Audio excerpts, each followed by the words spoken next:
Welcome everybody. Our Development Support Committee meeting. I'd like to start with an acknowledgement of country.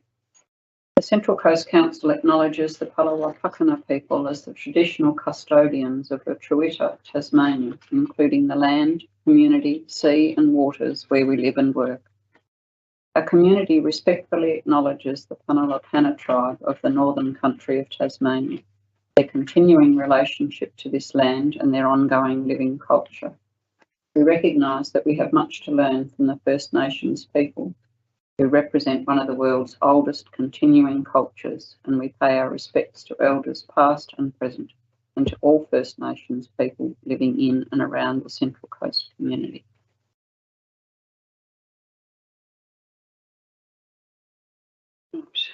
We move straight on to 1.1, which is the confirmation of the minutes of our meeting held on the 9th of May. Can we have somebody move that we can do? Thanks. So moved, Mayor.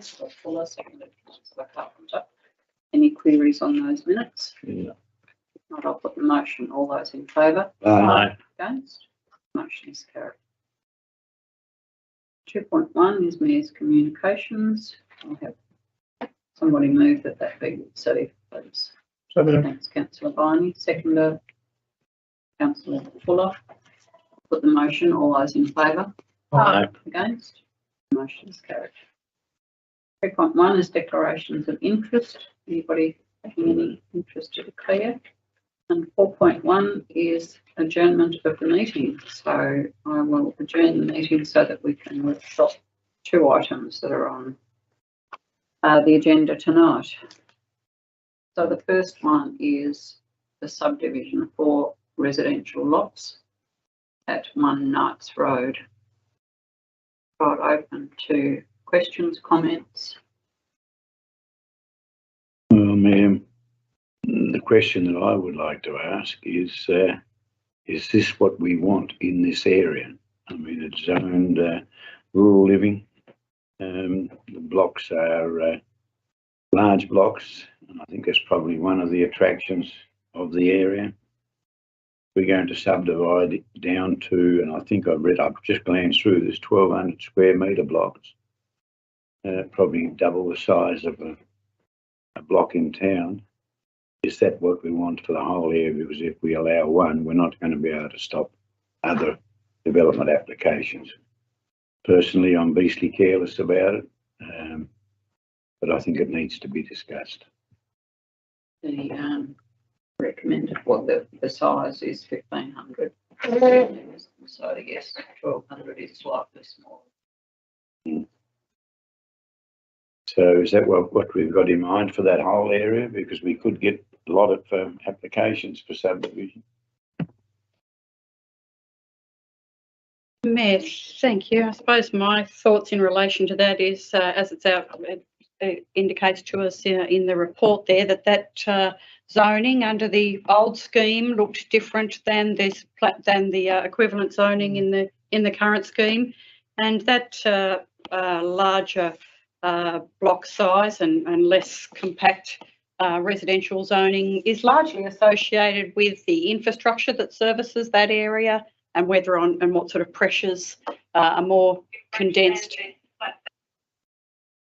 version, condensed amount of housing places on the infrastructure. So the allowable size is 1,500 under the current scheme. So yes, to Councillor Van Riemen's point, there will be others in that area that choose perhaps to subdivide their properties, and that is now permissible under the scheme, as I understand it. But it will change the nature of it, but permitted for them to do so now. Really, my first thought when I received this was, oh, do we want blocks that small? Just as exactly as you said. But the more I looked at it and thought about it, I thought that, 1,200 square metres, it's not very much smaller really than what we, the 1,500. I didn't really have a problem with it. Any other comments? Yeah,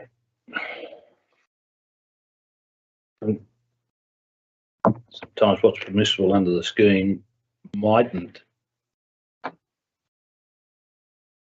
I can feel for the residents at Knights Road. They've got them large blocks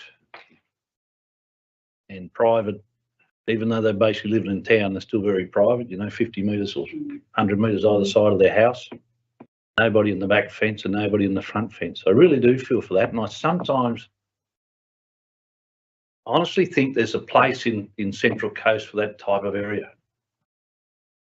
Unfortunately, the scheme allows that to change. But when we was talking about other things out along other areas west, that was the idea, to give people that want to live in that style and can afford to do that somewhere to go instead of smaller blocks. You're caught here. We can't stop it in the scheme, but I really do feel like there should be a place somewhere close to your main town centres where if I want a block on 2 acres and build a nice house, you know, for the next 40 years, I think that would be a good thing to have. I really do. The scheme doesn't allow us to say no to a certain level. I am concerned about the drainage, and I'm reading just the reports there where there's an underutilised stormwater system there, which is good to hear. So for some unknown reason, we're not picking up some of the water out there, because I think from what I've read and understand, and I've been out there a little bit lately, it's basically built on an old quarry and no soakage availability under the lawn. Yes, the water's got to run off. So as long as we get that right, whoever does it, it's not an issue. But I really do.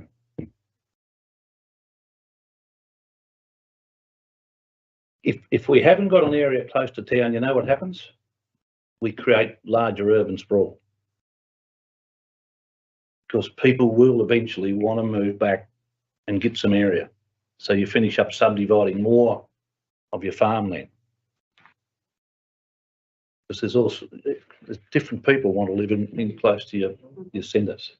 So I think we've got to be careful. We might need to look at something in the future.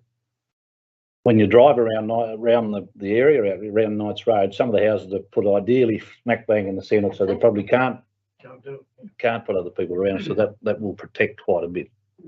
But there is others that I think it seems there's some warning signs to us. Well, we do have other areas. We've got Marinda Drive. That's the only one I can think of just off the top of my head. But yeah, I think that we really should have or should have the time to just consider ramifications of this. And is that what we want for the area? Yeah. I don't know. There hasn't been much public consultation. Sure, the people in the area have had the opportunity to put in an objection, and 2 have. I haven't read them, but 2 have. So look, I don't know. I really don't know which way to go. I won't lose any sleep over it tonight. I take your points, and I have to agree with you in some ways, but the thing about this subdivision, I suppose, is its proximity to the beautiful river, the bushland around it, and all of the bushland that you've got, the native bush around Batten Park and that area to the west of it. And the size of the block isn't really that small. 12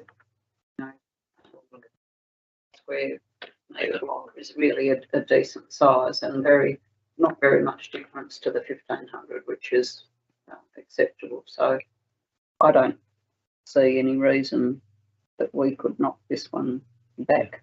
I think it's actually appropriate for the block.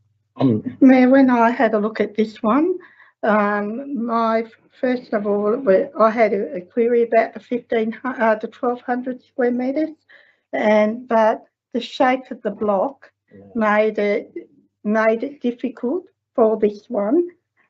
which is why, you know, I was sort of accepting of this because it was the shape of the block made it really difficult. And I think that was why I will vote for this that way. I was about to add that it's the shape that allows you to probably give a little bit, thinking that there's you're going to have a 2,000 metre block somewhere that somebody might want to be able to or want to have. So the shape has got a bit on the corner there. Yeah. And it's accesses and what's not. Under the planning grounds which we have to follow, I just feel that we can't knock it back on that basis, and you know, be more with the debate afterwards. But I feel that we just can't reject it on that basis because it does still fit in with our planning scheme. Right, if there's no other comments, questions, move back to the meeting and ask somebody to move and somebody to second the suggested resolution. Thanks. Move the suggested resolution. Seconded, Councillor Fuller. Any other speakers? I'll put the motion. All those in favour? I'm going to say aye. Against? The motion is carried. I'll adjourn again and go into the application for at 6.2, which is a residential shed, setbacks and building envelope at 18 Oceanside Boulevard, Sulphur Creek.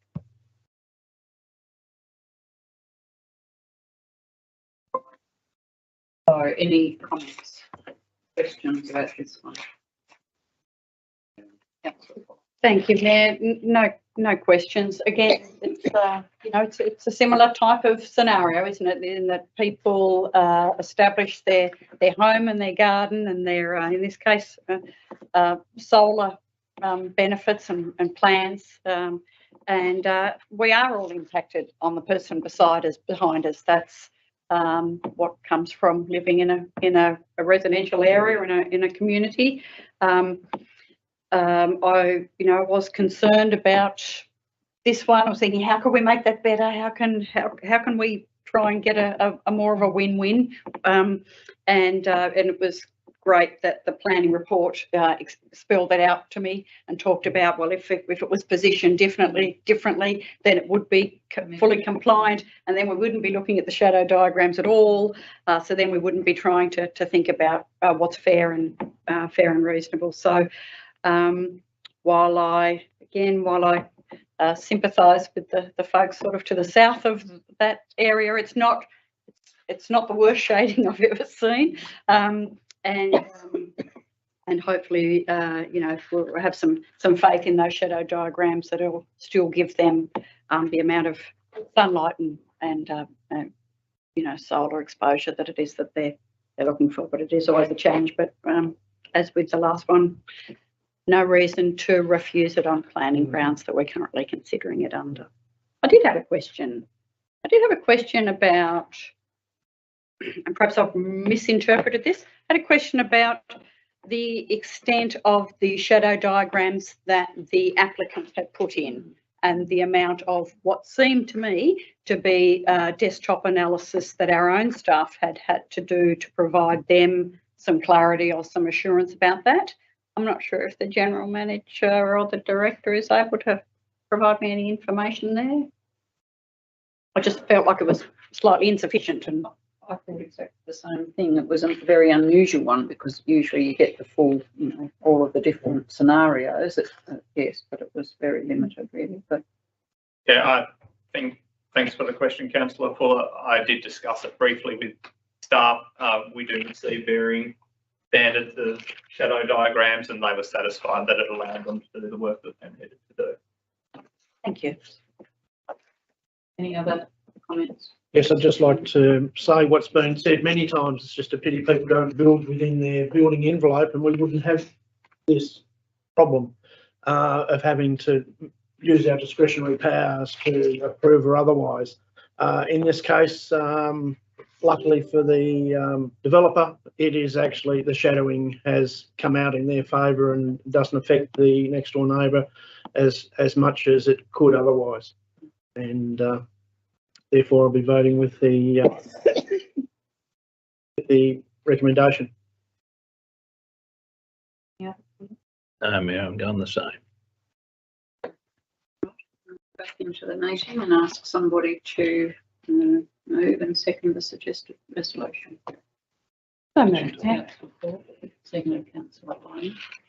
Any questions, comments? Motion, all those in favour? Aye. Against? Motion is carried. That brings us to the end of our development support special committee meeting. Good. Apologise for that because I had tons of time to read.